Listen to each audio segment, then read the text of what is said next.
kita dikasih dalam nama Yesus Kristus, ada sebuah puisi yang dituliskan Emeritus Evorus Pendeta Dr. Darwin Tobing dalam judul buku dari buku Teologi Percikan Jubah Hitam. Demikian judul puisinya. Oh pendeta berjubah hitam, bila kau masih muda, kau dianggap kurang berpengalaman. Tetapi bila rambut sudah beruban, kau dianggap terlalu tua. Bila tubuh gemuk, kau akan dituduh sebagai pendeta tukang tidur dan jago makan. Bila tubuh kurus, kau akan dituduh pendeta yang tidak tahu merawat badan. Bila kamu punya keluarga besar, jemaat akan menganggap itu beban. Bila kau tidak mempunyai anak, kau dianggap tidak layak menjadi teladan. Bila kamu khotbah sambil membaca, itu dikatakan sangat membosankan. Bila berkhotbah tanpa melihat catatan, kau dianggap kurang persiapan. Bila kau melakukan pembaruan, kau akan dituduh sewenang-wenang. Bila kau melanjutkan yang sudah ada, kau dianggap sebagai boneka saja. Bila kau gagal menyenangkan hati seseorang, kau akan dituduh menyakiti hati jemaat. Bila kau berhasil menyenangkan hati jemaat, kau akan dituduh sebagai penjilat. Bila kau pakai mobil mewah, kau dituduh sombong dan pendeta duniawi. Bila kau berjalan, kau dituduh pendeta yang kurang iman dan kurang berdoa. Bila kau berpakaian rapi dan bagus, kau akan dituduh pendeta sebagai peragawan. Bila berpakaian tidak rapi, kau dituduh pendeta yang tidak tahu berpenampilan. Amanginah saudara-saudari, demikianlah cuplikan puisi ini. Tentu banyak dari para pelayan, tidak hanya pendeta juga mengalami pergumulan yang sama dengan ini. Bahkan ketika saya mencobakan khotbah ini, nama ada sebuah yang mengatakan, baik kamu menjual puisi Tuhan dan kesimpulan, ya kan? Di ranting Sintua juga saya katakan, Sintua ini kita ini diangkat dan untuk siap untuk tidak dipercayai, siap untuk difitnah dan siap untuk dituduh segala macam. Dan inilah yang sering terjadi dan kerap terjadi ketika proses-proses penginjilan yang dilakukan oleh Paulus, terlebih di dunia penginjilan. Di jemaat Tesalonik dia merasakan sebuah himpitan, sebuah fitnaan, sebuah hinaan dari jemaat-jemaat yang ingin dia layani.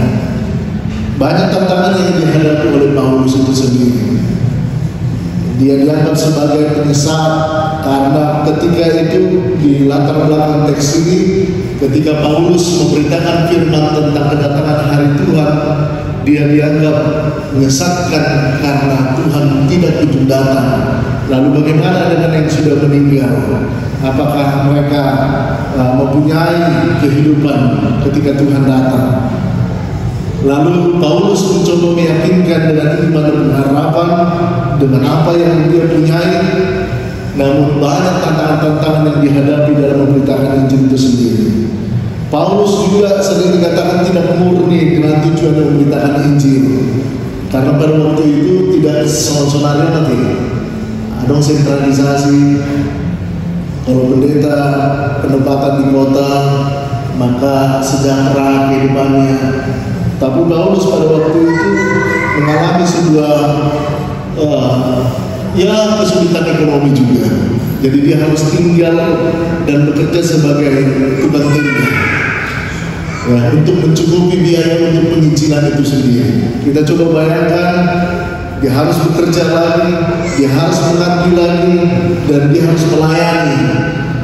Paulus juga sering dianggap sebagai tipu daya, intrik supaya jualan tendanya laris, ya kan? Nah, juga dikatakan Paulus hanya banyak bicara yang meningkatkan hati jemaat. Paulus juga dianggap sebagai pemulut manis yang hanya karena bermaksud tersembunyi. Paulus hanya mencari keuntungan, Paulus hanya mencari pujian, Paulus hanya orang yang diktator yang memerintahkan jemaatnya. Amanginah saudara-saudari dikasih dalam nama Yesus Kristus, wajar dan sering itu menjadi pengalaman para penginjil-penginjil. Jadi ini justru menguatkan para pemberita-pemberita firman, orang-orang Kristen yang memberitakan firman Tuhan untuk mengalami yang namanya proses pembentukan Tuhan dari pemberitaan Injil ini. Jadi las odo kita karena dia kepada di petunjuk menapuk siapa, dari petunjukan semangat pelayanan. Karena pasti akan mengalami banyak tantangan-tantangan, kecurigaan-kecurigaan di kehidupan dalam perjemahan. Apabila saudara-saudara, ketika Paulus tidak membiarkan istri berlangsung begitu saja. Paulus mendengar itu, dia dengarkan, dia renungkan, lalu dia memberikan jawaban tentang kehadiran, dan dia memberikan sebuah motivasi dalam hal pelayanannya. Karena hal-hal ini sangat penting di dalam setiap orang Kristen yang terpanggil untuk menjadi saksi Kristus. Bagaimana motivasinya? Apa yang mendasarinya? Seperti kita tahu, Bapak Ibu Saudara-saudara, Paulus telah mengalami kasih Allah yang besar. Yang menggerakkan hidupnya adalah ketika dulu dia seorang yang mengadili, yang menindas orang-orang Kristen. Ketika dia dalam posisi sebagai penginjil, dia merasakan ketika dia ditangkap oleh Tuhan, dia mendapatkan sukacita, dia mendapatkan kasih yang besar, dia mendapatkan hal-hal yang dahulu kuanggap menjadi sampah baginya. Bayangkan ketika sebuah kedudukan, ketika sebuah profesor kejahilan, ketika kehidupan yang nyaman, tapi Paulus mengatakan ini menjadi sampah baginya. Tapi ketika aku berjumpa dengan Kristus, ketika aku ditangkap dengan Kristus, dia merasakan kasih keselamatan di dalam Kristus, dia menganggap bahwasanya di 1 Korintus 9 ayat 16, celakalah aku jika aku tidak memberitakan Injil. Jadi ini semangat yang mau dibawakan pada saat ini. Celakalah orang yang tidak merasakan kasih setia Tuhan. Celakalah kita sudah menerima berkat daripada Tuhan, tapi tidak mengakui itu berasal daripada Tuhan. Jadi Paulus betul-betul mendalami panggilannya sebagai orang Kristen, sebagai pemberita Injil, sebagai rasul yang pernah ditolak. Tapi Paulus punya semangat. Ketika aku merasakan imanku, berkat-berkat yang diterima dari Tuhan, aku harus membagikan sukacita sebagai orang yang dimenangkan. Jadi inilah yang mendorong kita, yang memotivasi orang melayani, memotivasi kita memberitakan Injil, memberitakan keselamatan daripada Tuhan. Karena keselamatan itu diberitakan oleh setiap orang percaya, bukan hanya pendeta, bukan hanya sintua, bukan hanya guru agama, tetapi kita yang telah dibaptis di dalam nama Allah Bapa, Anak dan Roh Kudus, terlebih yang sudah berdua, ya kan? Kita mengangkat dakwah menyaksikan iman kita. Karena makanya saudara-saudari, memang saya sedang bergumul dalam sebuah teologi kita di HKBP ini, dan sedang menuliskan sebuah buku dan menggarap sebuah buku saat ini. Karena kemandetan, dan saya lihat kenapa gereja banyak kosong, itu disebabkan karena umat tidak merasakan kasih setia Tuhan. Jadi tugas pelayanan penginjilan ini hanya ditimpakan kepada para ladu, pendeta, gereja. Justru kita tidak menjadi jemaat yang misioner yang memberitakan keselamatan bagi orang-orang yang malas minggu, ya kan? Malah narik di kita. Padahal justru orang menerima keselamatan, dia memberitakan keselamatan yang dia terima, kasih yang dia terima daripada Tuhan, sehingga keselamatan itu tidak hanya dia terima. Karenanya ketika gereja-gereja kita, gereja aliran ekstrem ini anti dengan istilah kesaksian, dan saya berpikir untuk membuat sebuah metodologi bagaimana setiap orang-orang yang terpanggil dalam Tuhan mengganti istilah kesaksian menjadi istilah cerita iman. Jadi memberitakan Injil tidak harus melalui mimbar lagi, tidak harus melalui gereja, tetapi kita bisa bersaksi dimanapun dengan menceritakan iman kita, apa yang kita dengar, apa yang kita dapat, apa yang kita rasakan yang berasal dari Tuhan, supaya orang mendapatkan sukacita dan panggilannya sebagai orang Kristen yang dimenangkan. Karenanya inilah motivasi bagi kita untuk memberitakan Injil. Makanya Paulus mengatakan bagaimana tentang dia diibaratkan seorang ibu. Dia mengasihi anaknya, dia mencurahkan kasih sayangnya, bahkan ditunjukkan di situ, aku tinggal bersama-sama dengan kamu, ya kan? Itu menunjukkan dia tinggal bersama-sama dengan kamu. Ini dikatakan dia terlibat untuk merasakan kehidupan apa yang dirasakan oleh umatnya. Ya, makanya sebetulnya data Kristo rikok doboton parkanejo ruas. Nah ini rikok doboton di dia tinggal ruas. Rikok doboton di mana statusnya? Belajarnya sudah menikah, supaya dengan menganalisa data dia bisa merasakan dan mendoakan sebagai gembala yang ada di situ. Karenanya saudara-saudari, saat ini bagaimana memperlakukan orang yang dikabarkan tentang Injil keselamatan ini, kita menganggap dia tidak ada hubungan rasul dengan jemaat, tetapi seorang ibu yang mengasihi. Artinya dia memiliki hubungan yang erat, kerabat. Dan ini yang ditunjukkan oleh Yesus ketika dia berjumpa dengan perempuan Samaria di sumur itu. Dia menganggap dia bukan sebagai Mesias, tetapi orang yang membutuhkan pertolongan untuk minum air kehidupan itu. Inilah pendekatan persuasif, pendekatan yang merakyat, apalagi kita mengenal tantangan kita sebagai orang Kristen yang tinggal di kelompok-kelompok Indonesia gawat darurat tentang toleransi. Bagaimana kita menghidupkan menjadi contoh, memberitakan Injil teladan supaya orang merasakan kedamaian kehadiran orang Kristen. Jadi puasa akademate mengamu menutup gereja kita, ya karena mungkin kita tidak berlaku ramah. Makanya aspek yang ditawarkan oleh Paulus di dalam penginjilan adalah hospitality, keramahan. Tidak maju, tak coba maju kemenangan, saudara-saudara yang dikasih dalam Yesus Kristus. Dalam budaya kita, kalau ada orang yang jarang berminggu, tiba-tiba berminggu, tumben berminggu, kan? Justru tangis ini, dan kita jalan, selamat luar biasa. Terasa sukacita Tuhan, merasa dan ibu itu di ibu kan? Kalau tidak telah merasakan Roh Kudus, kan? Jadi justru kita Malaysia kami bersyukur itu minggu masuk ini kami malas musim berminggu. Nah saat ini kita diajak oleh firman Tuhan, pemberitaan Injil itu ditunjukkan bagaimana kita hidup dengan ramah, menyapa dengan sopan santun kepada orang-orang tanpa memandang status tadi, karena memiliki hubungan kekerabatan sebagai yang diciptakan oleh Tuhan, sebagai gambar dan serupa oleh Tuhan. Amanah saudara-saudara yang dikasih dalam nama Yesus Kristus. Dan berikutnya firman Tuhan mengajak kepada kita pada saat ini, ketika kita melakukan pelayanan, ketika kita dipercayakan Tuhan melalui pekerjaan dan profesi kita masing-masing. Ini ditunjukkan bagaimana itu adalah hanya titipan Tuhan, supaya kita bisa memiliki dan merasakan Tuhan menyertai kita dalam setiap pekerjaan dan kehidupan kita.